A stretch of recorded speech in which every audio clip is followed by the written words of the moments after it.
अस्सलामु अलैकुम वरहमतुल्लाहि वबरकातुहू। नहमदुहु व नुसल्ली अला रसूलिल करीम। अम्मा बादु फ़अऊज़ु बिल्लाहि समील अलीम मिनश शैतानिर रजीम। बिस्मिल्लाहिर रहमानिर रहीम। कुछ लोग जो क़यामत की निशानियों को जानते हैं और क़यामत की निशानियों में से एक दज्जाल का भी ज़हूर है और जिसका फितना बहुत सख्त फितना है और हर पैगंबर ने उससे बचने के लिए ताकीद किया, उससे महफूज रहने के लिए। और इसी तरह हमारे पैगंबर अलैहिस्सलातु वस्सलाम ने भी फरमाया कि दज्जाल के फितने से कैसे महफूज रहा जा सकता है।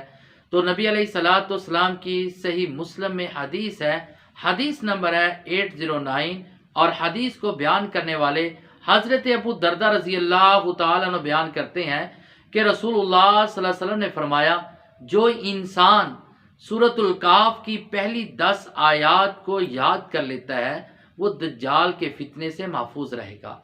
और इसी तरह दूसरी हदीस में है, जो सूरतुल काफ की आखिरी 10 आयात को याद कर लेता है वो इंसान दज्जाल के फितने से महफूज रहेगा। लिहाजा हमें उससे फितने से बचने के लिए सूरतुल काफ की पहली 10 आयात को ज़बानी याद करना चाहिए और उसको रोज़ाना पढ़ना चाहिए ताकि हम दज्जाल के फितने से महफूज रह सकें। और इसी तरह नबी अलैहिस्सलातु वस्सलाम ने सूरतुल काफ की दूसरी फजीलत ये बयान फरमाई है कि रसूलुल्लाह सल्लल्लाहु अलैहि वसल्लम ने फरमाया, जो इंसान जुमे के दिन सूरतुल काफ की तलावत करता है और वो आदमी उसके लिए 8 दिन के लिए, इस जुमे से लेकर अगले जुमे तक 8 दिन के लिए रोशनी ही रोशनी है, नूर ही नूर है।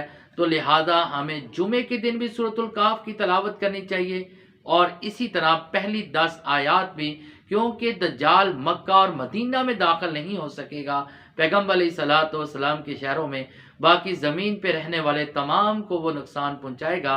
तो पैगंबर अलैहिस्सलातु वस्सलाम ने उसके फितने से बचने के लिए कहा कि जो इंसान सूरतुल कहफ की पहली 10 आयात याद कर लेता है वो हमेशा उससे महफूज रहेगा।